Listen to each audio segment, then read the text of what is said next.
வெனிசுலாவுக்குள் புகுந்து ஜனாதிபதியை கைது செய்த அமெரிக்கா. அடுத்த நாட்டிற்கு விடுக்கப்பட்ட கடும் எச்சரிக்கை. சிறையில் அடைக்கப்பட்டுள்ள டக்ளஸை ஓடோடி சென்று கட்டியணைத்து நலம் விசாரித்து வந்த நாமல் ராஜபக்ச. விடுதலை புலிகளுக்காகவே டக்ளஸை கைது செய்துள்ளார் அனுர. வெளியிட்ட அதிர்ச்சி கருத்து. உடனடியாக ஸ்ரீதரன் விலக வேண்டும், கடும் எச்சரிக்கை விடுத்த சுமந்திரன். தலைமறைவான முன்னாள் அமைச்சர் ஜான்சன் பெர்னாண்டோ, சதோசா நிறுவனத்தின் முன்னாள் போக்குவரத்து மேலாளர் அதிரடி கைது. ரணிலும் சஜித்தும் இணைவது உறுதி, இணைந்தால் தான் இந்த நாட்டை மீட்க முடியும். அதிரடி கருத்தை வெளியிட்ட நாமல் ராஜபக்ச.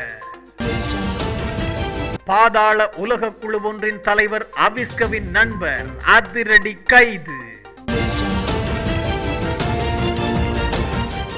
வெனிசுலா மீது நடத்தப்பட்ட தாக்குதலுக்கு பிறகு அந்நாட்டு ஜனாதிபதி நிக்கோலஸ் மதுரோ அமெரிக்காவால் கைது செய்யப்பட்ட விதம் குறித்து ஜனாதிபதி டொனால்ட் ட்ரம்ப் முதன்முறையாக கருத்து தெரிவித்துள்ளார். அமெரிக்க நேரப்படி தற்போது இடம்பெற்று வரும் ஜனாதிபதியின் நாட்டு மக்களுக்கு ஆற்றிய உரையின் போதே அவர் இந்த விவரங்களை வெளியிட்டுள்ளார். தனது வழிகாட்டலின் கீழ் வெனிசுலா தலைநகரில் இரவு முதல் காலை வரை வான்வெளி, தரைவழி மற்றும் கடல் வழியாக அசாதாரணமான இராணுவ நடவடிக்கை முன்னெடுக்கப்பட்டதாக ட்ரம்ப் தெரிவித்தார்.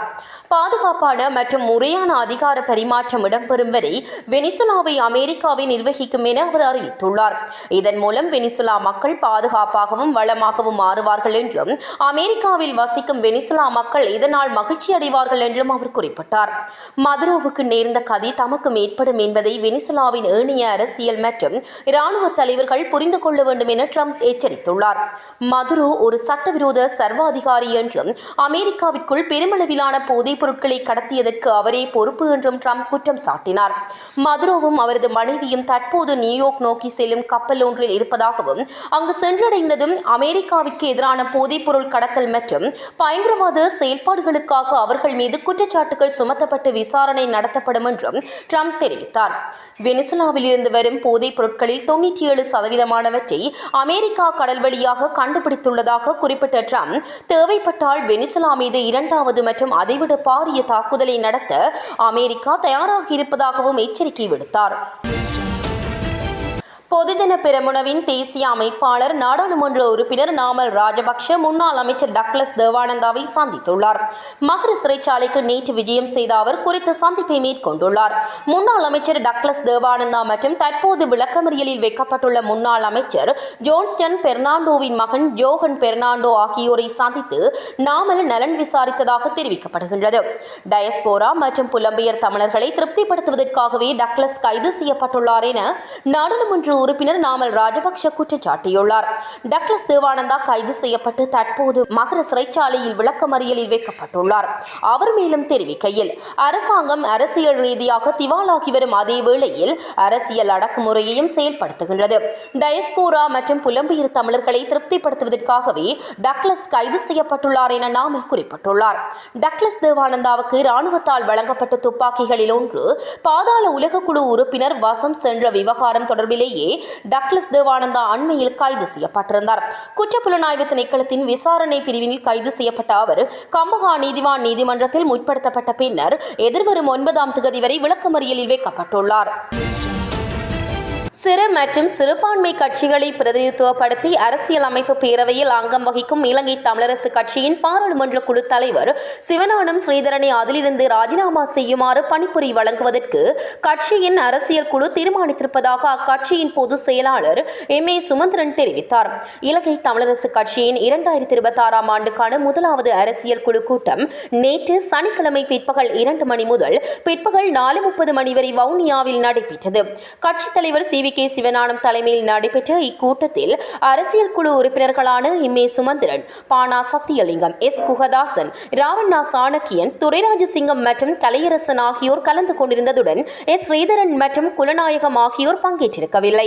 இக்கூட்டத்தின் போது சிறு மற்றும் சிறுபான்மை கட்சிகளை பிரதிநிதித்துவப்படுத்தி அரசியலமைப்பு பேரவையில் அங்கம் வகிக்கும் இலங்கை தமிழரசு கட்சியின் பாராளுமன்ற குழு தலைவர் சிவஞானம் ஸ்ரீதரன் பேரவையில் செயற்படும் விதம் குறித்து அண்மையில் சர்ச்சைக்குள்ளான விடயங்கள் பற்றி ஆராய்ந்தார். கட்டாயப்பட்டது.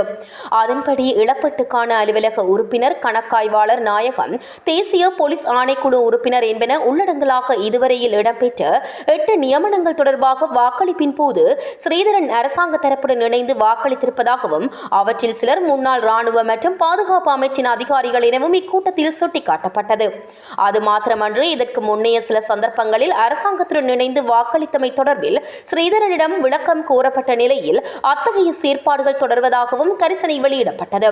இவ்வாறானதொரு பின்னணியில் அரசியல் அமைப்பு பேரவையின் உறுப்பினர் பதவியிலிருந்து ராஜினாமா செய்யுமாறு பணிப்புரை விடுத்து ஸ்ரீதரனுக்கு கடிதம் ஒன்றை அனுப்பி வைப்பதென அரசியல் குழு கூட்டத்தில் தீர்மானிக்கப்பட்டதாக கட்சியின் பொதுச் செயலாளர் எம். ஏ. சுமந்திரன் தெரிவித்தார். ஐக்கிய மக்கள் சக்தி மற்றும் ஐக்கிய தேசிய கட்சியின் இணைவை நாம் சுப செய்தியாகவே பார்க்கின்றோம். இது இந்நாட்டு அரசியலில் இடம்பெற வேண்டிய முக்கியமானதொரு விடயமாகும். கட்சிகள் இணைந்து கூட்டணிகள் அமைக்கப்பட வேண்டியது காலத்தின் தேவையாகும் என ஸ்ரீலங்கா பொதுஜன பெரமுனவின் தேசிய அமைப்பாளர், பாராளுமன்ற உறுப்பினர் நாமல் ராஜபக்ஷ தெரிவித்தார். ஐக்கிய மக்கள் சக்தி மற்றும் ஐக்கிய தேசிய கட்சியின் இணைவு மற்றும் சமகால அரசியல் நிலவரங்கள் தொடர்பில் குறிப்பிடுகையிலேயே மேற்கண்டவாறு தெரிவித்தார். அரசாங்கம் தவறிழைத்தாலும், அமைச்சர்கள் தவறிழைத்தாலும் அதிகாரிகளே பதவி விலக வேண்டும். ஆனால் கடந்த ஆட்சி காலங்களில் தவறுகள் இடம்பெற்றிருந்தால் அதற்கு காரணம் அரசியல்வாதிகள். இதுவே இந்த அரசாங்கத்தின் நிகழ்ச்சி நிரலாகும். ஆளும் தரப்பு பாராளுமன்ற உறுப்பினர் மது போதையில் வாகனம் செலுத்தி விபத்தினை ஏற்படுத்தினால் குறித்த போலீஸ் பிரிவின் போலீஸ் உத்தியோகஸ்தர்களுக்கே இடமாற்றம் வழங்கப்படும். அவ்வாறுதான் தற்போது தரம் 6 ஆங்கில பாட தொகுதி பிரச்சினையை பிரதமர் ஹரிணி அமரசூரிய அதிகாரிகள் மீது சுமத்திவிட்டு தான் தப்பித்துக் கொண்டார். இவ்வாறு எல்லா துறைகளிலும் அதிகாரிகள் மீது குற்றம் சுமத்தி அவர்களை நெருக்கடிக்குள்ளாக்க வேண்டாம் என அரசாங்கத்தை வலியுறுத்துகின்றோம். உலக மாற்றத்துக்கு ஏற்ற வகையில் கல்வி மறுசீரமைப்புகள் முன்னெடுக்கப்பட வேண்டும். ஆனால் எமது கல்வி அமைச்சர் எவ்வாறான மாற்றங்களை எதிர்பார்க்கின்றார் என்பது எமக்கு தெரியாது.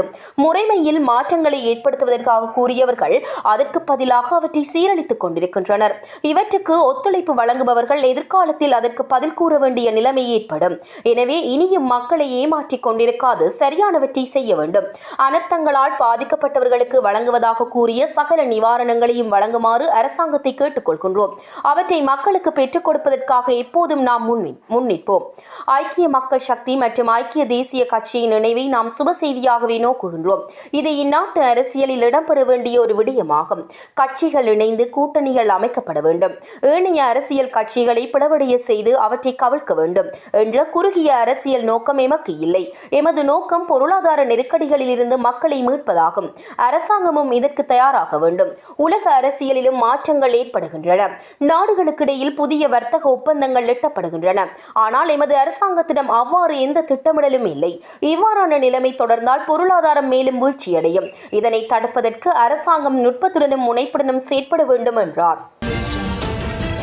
சதோச நிறுவனத்தின் முன்னாள் போக்குவரத்து மேலாளர் இந்திக ரத்னமலால கைது செய்யப்பட்டுள்ளார். குறித்த கைது நடவடிக்கையானது நிதி குற்றப்புலனாய்வு பிரிவால் மேற்கொள்ளப்பட்டுள்ளது. முன்னாள் அமைச்சர் ஜோன்ஸ்டன் பெர்னாண்டோவின் மகன் யோகான் பெர்னாண்டோ அந்த நிறுவனத்திற்கு சொந்தமான வாகனத்தை தவறாக பயன்படுத்திய சம்பவம் தொடர்பாக இந்த கைது மேற்கொள்ளப்பட்டுள்ளது. இந்த நிலையில் அரசு சொத்துக்களை தவறாக பயன்படுத்துவதற்கு உதவியதாகவும் உடந்தையாக இருந்ததாகவும் குற்றச்சாட்டில் அவர் கைது செய்யப்பட்டுள்ளார். நெருக்கடி நிலையிலிருந்து ரணில் விக்ரமசிங்கவே நாட்டை மீட்டெடுத்தார். எனவே அவர் மீண்டும் நாடாளுமன்றம் வருவது நாட்டுக்கு நல்லது என நாடாளுமன்ற உறுப்பினர் தயாஸ்ரீ ஜெயசேகர தெரிவித்தார். கடந்த கால அரசுகளை விமர்சித்து 76 வருட கால சாபம் என கூறிய தேசிய மக்கள் சக்தியினர் ஆட்சிக்கு வந்தனர். எனினும் என்பிபி ஆட்சியில் புதிதாக ஏற்படுத்தப்பட்டுள்ள மாற்றம் என்ன? 76 வருட கால சிஸ்டம் முறையற்றது என விமர்சித்தவர்கள் அதைவிடவும் மோசமான சிஸ்டத்தை தற்போது செயற்படுத்தி வருகின்றனர். நாட்டில் கணக்காய்வாளர்கள் கூட இல்லை. அதேவேளை நெருக்கடி நிலையில் இருந்து ரணில் விக்ரமசிங்கவே நாட்டை மீட்டெடுத்தார். எனவே அவர் மீண்டும் நாடாளுமன்றம் வருவது நாட்டுக்கு நல்லது. ஐக்கிய தேசிய கட்சியும் ஐக்கிய மக்கள் சக்தியும் ஒன்றிணைவது ஜனநாயக அரசியலுக்கு சிறந்த விடயமாகும் என்றார். பாதாள உலக கும்பலை சேர்ந்தவரும் போதைப் பொருள் கடத்தல்காரருமான அவிஷ்க ஹேஷன் என்பவரின் சகா கல்கிசை போலீஸ் குற்றப்புலனாய்வு பிரிவினரால் கைது செய்யப்பட்டுள்ளார். கல்கிசை போலீஸ் குற்றப்புலனாய்வு பிரிவினருக்கு கிடைத்த தகவலின் பேரில் மேற்கொள்ளப்பட்ட சுற்றி வளைப்பில் இந்த கைது நடவடிக்கை முன்னெடுக்கப்பட்டுள்ளது. கைது செய்யப்பட்டவரிடமிருந்து மின்னணு தராசு ஒன்றும் சுமார் 8 லட்சம் ரூபாய் பெறுமதியான ஐஸ் போதைப் பொருளும் கைப்பற்றப்பட்டுள்ளன. கல்கிசை போலீஸ் குற்றப்புலனாய்வு பிரிவின் பொறுப்பதிகாரி கமகே நிலந்தவுக்கு கிடைத்த தகவலின் அடிப்படையில் சந்தேக நபர் களுப்போவில வைத்தியசாலை வீதியில் வைத்து கைது செய்யப்பட்டுள்ளார். கைது செய்யப்பட்டவர் தெகிவளை களுப்போவில பகுதியைச் சேர்ந்த 28 வயதுடையவர் என தெரியவந்துள்ளது. இந்த சம்பவம் தொடர்பான மேலதிக விசாரணைகளை கல்கிசை போலீஸ் குற்றப்புலனாய்வு பிரிவினர் மேற்கொண்டு வருகின்றார்கள்.